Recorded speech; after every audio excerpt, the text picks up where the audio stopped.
Okay. అందరికీ నమస్కారం. ఫిబ్రవరి 21 ప్రపంచవ్యాప్తంగా అన్ని దేశాలు ఇంటర్నేషనల్ మదర్ లాంగ్వేజెస్ డేని జరుపుకుంటున్నాయి. జరుపుకోవాలి కూడా. దానికి మూలం మన సబ్‌కాంటినెంట్ నుంచే ప్రారంభమైంది.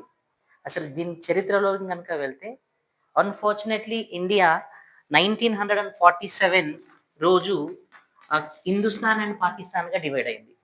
అయినంక ఒక దరిద్రమైన విషయం ఏంటిదంటే, ఇక్కడ పాకిస్తాన్ ఈ నార్త్ వెస్ట్ ఫ్రాంటైర్ పాకిస్తాన్ వెస్ట్ పాకిస్తాన్‌గా, ఇక్కడ ఉండేటటువంటి పాకిస్తాన్ ఈస్ట్ పాకిస్తాన్‌గా డివైడ్ అయినాయి. అంటే ఈ 2 దేశాలు పాకిస్తాన్‌గా కొనసాగినాయి. But official language of Pakistan is become as Urdu. ఇక్కడ ఎక్కువ ఉర్దూ మాట్లాడతారు. ఇక్కడ ప్రాంతం ప్రజలు ఉర్దూ ఎక్కువగా మాట్లాడరు. కాబట్టి ఈ ప్రాంతం ప్రజలు 1953 ప్రాంతంలో ఉర్దూ కాదు, మేము మాకు అఫీషియల్ లాంగ్వేజ్ ఉర్దూ ఉన్నప్పటికీ కూడా మాకు బంగాలీ కూడా ఉండాలి అని చెప్పి ధీరేంద్రనాథ్ దత్తా లాంటి వ్యక్తుల లీడర్‌షిప్‌లో చాలా మూవ్‌మెంట్ స్టార్ట్ చేస్తారు. అయితే ఈ మూవ్‌మెంట్‌లో చాలా మంది ఎగ్జాంపుల్ అబుదుస్ సల్మాన్, అబ్దుల్ బర్కత్, రఫీవుద్దీన్ అహ్మద్, అబ్దుల్ జబ్బార్ అండ్ షఫీవుర్ రెహమాన్ లాంటి వాళ్ళు చాలా మంది చచ్చిపోతారు. ఇంచుమించుగా 12-1800 మంది చచ్చిపోతారు ఆ అటాక్‌లో.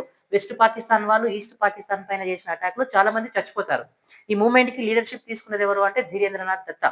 అయితే ఈ ఫిబ్రవరి 21 రోజు 1953, 54 ప్రాంతంలో చాలా మంది చచ్చిపోవడం వల్ల for the first time in the world ఒక లాంగ్వేజ్ కోసం ఇట్లా మారణాయుధం జరగడం మొదటిసారి. కాబట్టి ఈ బంగాలీలో ఉండే ముస్లిమ్స్ అందరూ యుఎన్ఓకి ఒక లెటర్ రాస్తారు. ఆ లెటర్ రాస్తే యుఎన్ఓ కింద ఉండే బ్రాంచ్ యునెస్కో అనేది United Nations Education, scientific, cultural organisation వాళ్ళు 1999లో దీన్ని యాక్సెప్ట్ చేశారు. Yes, we need to protect the local languages not only the English అని చెప్పి ఆ రోజు నుంచి 2000 నుంచి every year we are celebrating 21st February as the International Mother Languages Day. English is just a language but not a knowledge అని చెప్పడానికి అంతర్జాతీయ మాతృభాష దినోత్సవాన్ని చేసుకుంటున్నాము. అసలు ఈ మాతృభాష దినోత్సవం చేసుకోవడానికి 3 ముఖ్యమైన కారణాలు ఏంటిదంటే అవేర్‌నెస్ టు లింగ్విస్టిక్, భాషలపైన అవగాహన కలగడం కోసము, కల్చరల్ డైవర్సిటీ కోసము అంటే సాంస్కృతిక భిన్నత్వం కోసము, మల్టీ లింగ్విస్టికిజం అంటే బహుభాషల్ని కూడా డెవలప్ చేసుకోవడం కోసం. ఒక చిన్న గ్లింప్స్ చెప్తే మన ఇండియాలో 1652 లాంగ్వేజెస్ ఉన్నాయి. వీటన్నింటిలో మన కాన్స్టిట్యూషన్ 22 లాంగ్వేజెస్ ని రికగ్నైజ్ చేసింది. Yes, imagine a country that nowhere in the world no country is having this type of multi linguisticism. 1652 భాషలు ఉండడం అనేది భారతదేశంలో ఒక గొప్ప విషయం. అయినప్పటికీ కూడా మాతృభాషని బాగా మనం డెవలప్ చేసుకుంటున్నాం. Even though English medium education చదువుతున్నప్పటికీ కూడా థ్యాంక్స్ టు ఎన్ఈపి 2020 నెక్స్ట్ 2026 తర్వాత పిల్లలకి వాళ్ళ primary basic education up to 5th class వరకు మాతృభాషలోనే ఎడ్యుకేషన్ ఉంటే ఇంకా చాలా బాగా చదువుతారు పిల్లలు అనేది చాలా మంది చెప్తారు.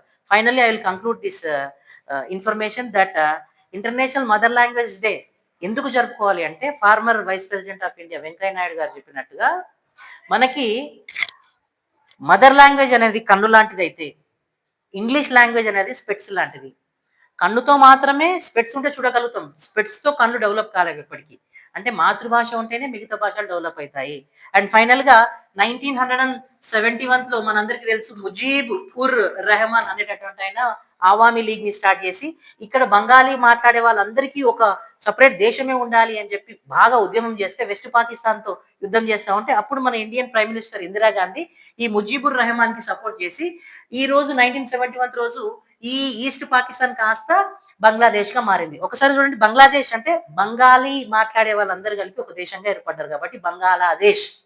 మొన్నటి వరకు ఈ ముజీబుర్ రెహమాన్ వాళ్ళ కూతురే షేక్ హసీనా బంగ్లాదేశ్‌కి ప్రైమ్ మినిస్టర్‌గా పనిచేసింది. అంటే ఇయాల వరల్డ్ మ్యాప్‌లో బంగ్లాదేశ్ ఉంది అంటే with the support of only India.